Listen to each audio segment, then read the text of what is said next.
Assalamualaikum warahmatullahi wabarakatuh. Perkenalkan, nama saya Eneli Sulistiani. Saya guru di SMP Negeri 5 Bandung. Pada apresiasi GTK tahun ini, saya mengikuti apresiasi GTK transformatif. Terima kasih. Pembelajaran pendidikan agama Islam seringkali dianggap sebagai mata pelajaran yang membosankan dan kurang relevan bagi siswa, terutama di era digital ini. Metode pembelajaran konvensional yang berpusat pada ceramah dan hafalan kurang mampu menarik minat siswa dan mengembangkan keterampilan abad ke-21. Sebagai seorang guru PAI, saya menyadari bahwa perlu ada inovasi dalam pembelajaran agar siswa lebih termotivasi, aktif, dan kreatif. Saya melihat bahwa siswa saat ini sangat akrab dengan teknologi dan platform digital. Oleh karena itu, saya mencoba mencari cara untuk mengintegrasikan teknologi dalam pembelajaran PAI agar lebih relevan dengan minat dan kebutuhan siswa. Salah satu solusi yang saya tawarkan adalah dengan mengintegrasikan teknologi dalam pembelajaran PAI, khususnya dengan memanfaatkan platform digital Padlet.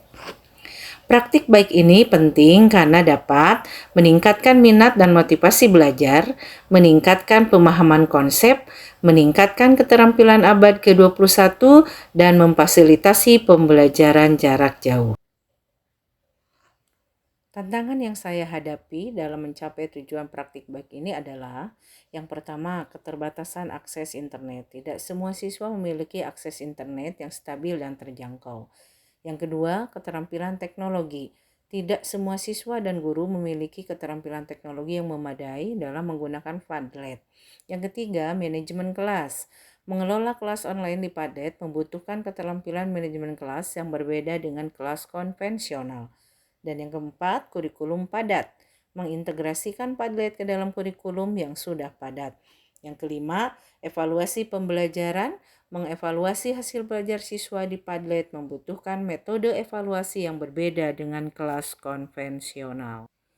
Dalam pelaksanaan pembelajaran dengan menggunakan Padlet ini, saya memulai dengan tahapan persiapan. Saya menyiapkan dan merancang template yang sesuai dengan materi PAI. Kemudian saya menyiapkan materi pembelajaran yang relevan dan menarik. Kemudian yang kedua, tahap pelaksanaannya. Saya memulai pembelajaran dengan memberikan pengantar tentang topik yang akan dibahas. Menggunakan Padlet sebagai platform untuk siswa berkolaborasi dan berbagi ide. Kemudian memberikan tugas-tugas yang mendorong siswa untuk berpikir kritis dan kreatif, memfasilitasi diskusi dan memberikan umpan balik yang konstruktif. Kemudian aktivitas pembelajaran di Padlet ini saya rancang supaya pembelajaran ini menarik, interaktif, dan kolaboratif. Yang saya lakukan yang pertama adalah merancang brainstorming. Guru memberikan pertanyaan dan topik, kemudian siswa memberikan ide atau jawaban mereka di Padlet. Kemudian yang kedua, diskusi. Saya memberikan topik diskusi, kemudian siswa saling memberikan komentar dan tanggapan di Padlet. Yang ketiga, presentasi. Siswa membuat presentasi tentang materi PAI, kemudian membagikannya di Padlet. Dan yang keempat, kuis. Guru membuat kuis interaktif di Padlet, kemudian siswa menjawab pertanyaan secara online. Dan kebetulan saya merancang di Padlet ini untuk kuisnya sudah link terintegrasi dengan Wayground. Kemudian yang kelima, membuat proyek. Siswa membuat proyek tentang materi PAI, kemudian membagikannya dan mengumpulkannya di Padlet. Ada beberapa tips untuk membuat Padlet yang menarik dan efektif, sehingga tujuan pembelajaran di kelas bisa tercapai, sehingga anak-anak bisa belajar dengan menyenangkan, berkesadaran, dan juga pembelajaran yang kita lakukan bermakna. Yang pertama, tentukan tujuan yang jelas. Sebelum memulai, tentukan tujuan utama dari Padlet. Apakah untuk brainstorming atau berbagi ide atau mengumpulkan umpan balik, atau mungkin untuk tujuan yang lainnya. Jadi tujuan itu harus jelas karena akan membantu kita merancang Padlet yang fokus dan efektif. Kemudian yang kedua, pilih format yang tepat. Padlet menawarkan berbagai format seperti wall, ada grid, stream, dan lainnya. Pilih format yang paling sesuai dengan jenis konten dan tujuan pembelajaran.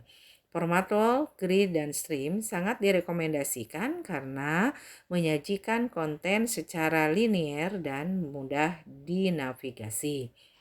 Kemudian, kita juga harus membuat desain visual yang menarik. Yang selanjutnya, kita buat latar belakang. Pilih latar belakang yang netral dan tidak terlalu ramai agar teks mudah dibaca.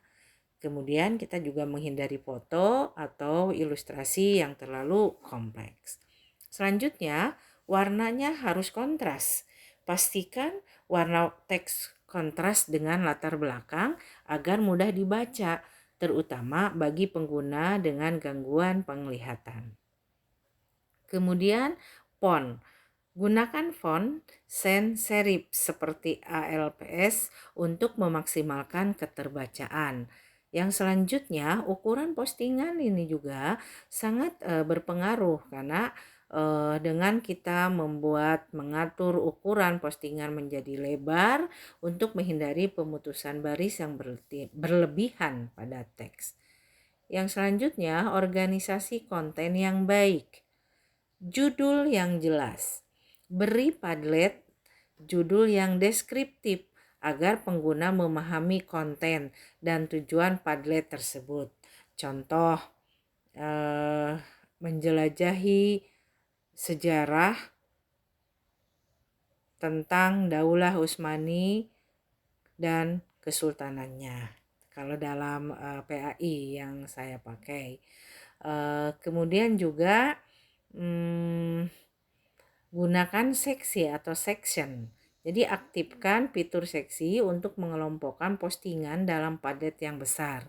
Ini akan membantu mengatur konten secara logis. Kemudian dinding pusat, middle wall. Buat dinding pusat yang berisi tautan ke Padlet lain untuk memudahkan navigasi. Kemudian konten yang inklusif dan mudah diakses. Teks alternatif pada gambar.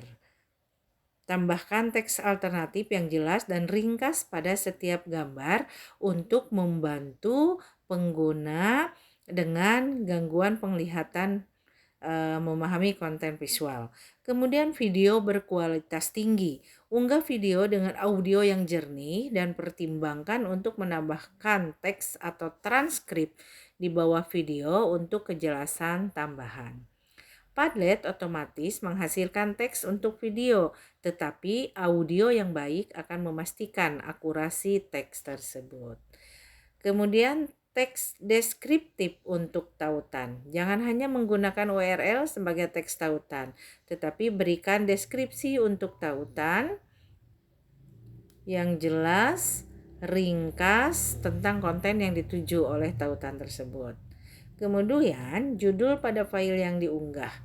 Ini saat mengunggah file, tulis judul deskriptif di baris subjek dan sertakan jenis file, misalnya PDF, Word, atau PowerPoint.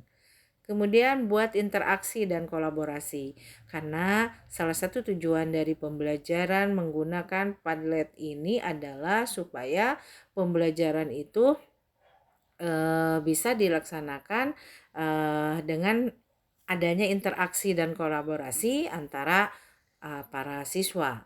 Kemudian aktifkan komentar, izinkan pengguna untuk memberikan komentar dan umpan balik pada postingan. Kemudian moderasi, ini pantau konten secara teratur untuk memastikan diskusi tetap relevan dan sopan. Kemudian jangan lupa nih yang terakhir, sebelum kita menggunakan Padlet, kita harus uji coba dan literasi dulu. Uji Padlet sebelum dibagikan kepada orang lain dan lakukan penyesuaian jika diperlukan.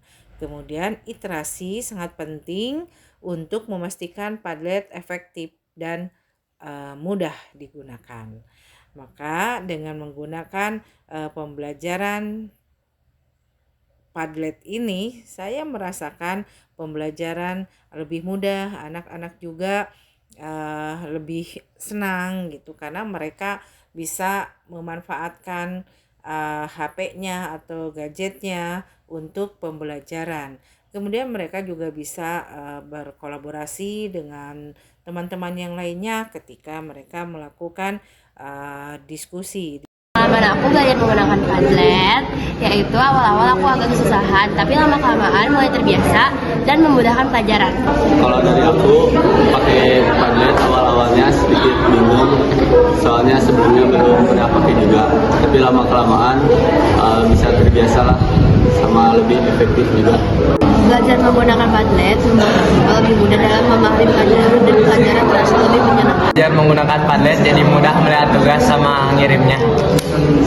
Dan lebih efektif. Setelah menggunakan Padlet dalam pembelajaran PAI, saya melihat adanya dampak positif yang signifikan. Respon dari siswa yang sangat positif. Mereka merasa bahwa Padlet adalah platform yang mudah digunakan, interaktif, dan bermanfaat untuk pembelajaran PAI. Semoga video ini menjadi inspirasi untuk guru PAI yang lainnya. Terima kasih. Wassalamualaikum warahmatullahi wabarakatuh.